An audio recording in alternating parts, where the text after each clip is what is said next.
हुस्न व मलाल की और खौफ की नफ्सियात में अपने आज को गंवा देते हैं। नतीजतन जैसे हम माजी के बारे में खुश नहीं थे, ऐसे हमारा फ्यूचर भी हमें खुश करने वाला नहीं, ना खुश करने वाला बनता चला जाता है। हमारा फ्यूचर भी, हमारा मुस्तकबिल भी कामयाबियों की दास्तान की बजाय नाकामियों की दास्तान बनता चला जाता है। जो लम्हा मौजूद है वो क्या है? वो प्रेजेंट है, वो एक गिफ्ट है, वो एक ताकत है, वो आपके बस में है। आप इसको जैसे गुजारना चाहिए। हम ताज महल बनाने के लिए इस्तेमाल कर सकते हैं उस मिट्टी, गारे और ईंटों को जो सेकंड्स, मिनट्स और घंटों की सूरत में आज हमें दस्तयाब है। हमेशा जो लम्हा मौजूद होता है उसकी ताकत को इस्तेमाल करके, प्रेजेंट की पावर को इस्तेमाल करके ही लोग फ्यूचर के और मुस्तकबिल के ताज महल तामीर किया करते हैं। आप यहाँ सड़क से गुजरते हैं, बाहर कहीं जाते हैं तो वहाँ कुछ बजरी पड़ी होती है, कुछ सीमेंट पड़ा होता है, कुछ ईंटें पड़ी होती हैं, कुछ गर्द उड़ रही होती है और कोई तामीर हो रही होती है, कोई पुल तामीर हो रहा होता है, कोई सड़क तामीर हो रही होती है। भाई आज ये जो बजरी पड़ी है, सीमेंट पड़ा है,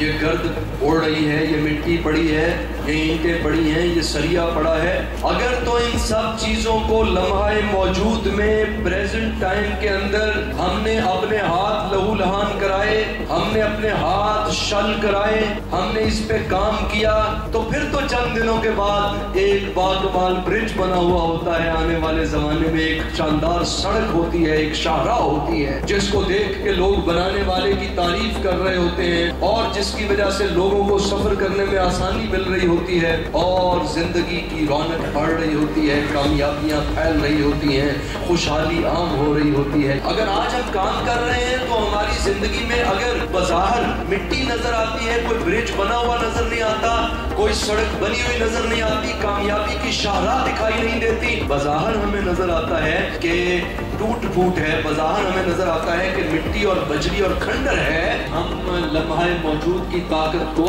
मुस्तकबिल बनाने के लिए इस्तेमाल कर सकते हैं। दौरे हाजिर को, अपनी मौजूदा हालत को इस्तेमाल कर सकते हैं अपने स्पिरिचुअल वजूद की तरक्की के लिए, अपने स्पिरिचुअल एस्पेक्ट की डेवलपमेंट के लिए, अपने रूहानी वजूद की नशो नुमा के लिए। भाई देखिए, जब एक पौधा पैदा होता है तो वो दो चीजों का मुरक्का होता है, एक बदन और एक जान।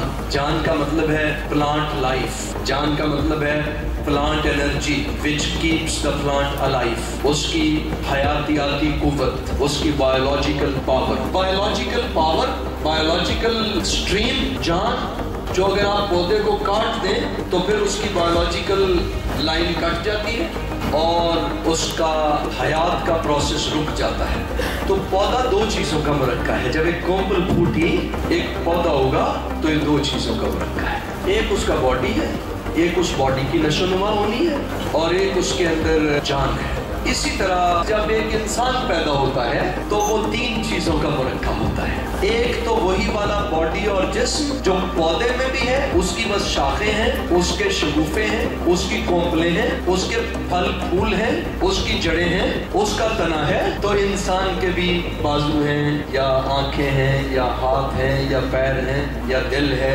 वजूद है उसका। और एक उसमें जान है, वो जान वही वाली है जो बकरे में जान है, बायोलॉजिकल पावर है। जैसे बकरे की गर्दन काट देते हैं तो उसका वजूद बेजान होके गिर जाता है, तो इंसान की गर्दन भी काट देते हैं तो उसका वजूद जो है वो बेजान होके गिर जाता है। यहाँ तक तो वो बकरे की तरह है। लेकिन जब एक इंसान पैदा होता है तो उसके अंदर एक तीसरी चीज होती है जिसको हम रूह से ताबीर करते हैं। इकबाल फरमाते हैं, इस पैकर खाकी में एक शय है, सो वो तेरी मेरे लिए मुश्किल है उस शय की निगहबानी।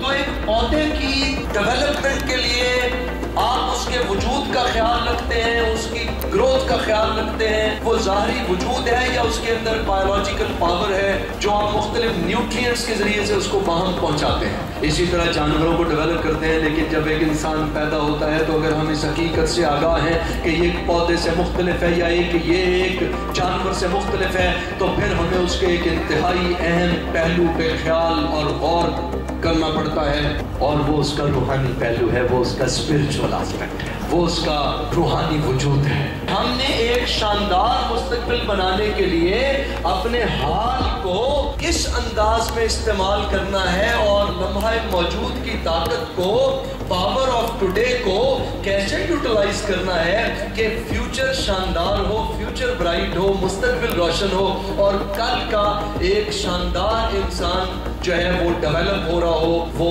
मुआशरे का एक अच्छा शहरी, एक अच्छा सिटीजन, वो हम इस मुआशरे में परवान चढ़ा रहे हो। अगर हम कुरान हकीम की अंडरस्टैंडिंग ले, कुरान हकीम को समझे, नमाज की तरफ मुतवज्जे हो, तो इससे हमारी रूहानियत बढ़ेगी और हमारे रूहानी वजूद की नशोनुमा होगी। दूसरों की अच्छाई और भलाई के लिए जब सोचेंगे तो ये जो हमारी सोच का धारा होगा, जो इंसानों की बेहतरी के लिए, भलाई के लिए जब हम सोच रहे होंगे, इससे हमारी रूह को तकबीयत मिलेगी और रूह मजबूत होगी। नबी करीम सल्लल्लाहु अलैहि वसल्लम ने इरशाद फरमाया, अल मुस्लिमु मन सलिमल मुस्लिमूना मिन लिसानिही व यदिही।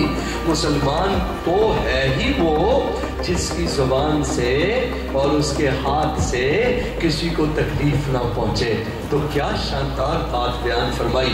मैं कहता हूँ अगर ये हमारी जिंदगी में आ जाए ना, तो फिर हम गौर करें कि हमारे तो हर लम्हे भाई हमारी जुबान से लोगों को तकलीफ पहुंच रही है, हमारे हाथ से लोगों को तकलीफ पहुंच रही है। तो जब हमारी जुबान और हाथ से लोगों को तकलीफ पहुंच रही होगी तो हमारा रूहानी वजूद कमजोर हो रहा होगा, हमारी रूह कमजोर हो रही होगी और हमारी रूह की तरक्की रुक जाती है और हमारा जो रूहानी वजूद है वो आलूदा हो जाता है, वो तैयब नहीं रहता, वो मुताहिर नहीं रहता, वो साफ नहीं रहता।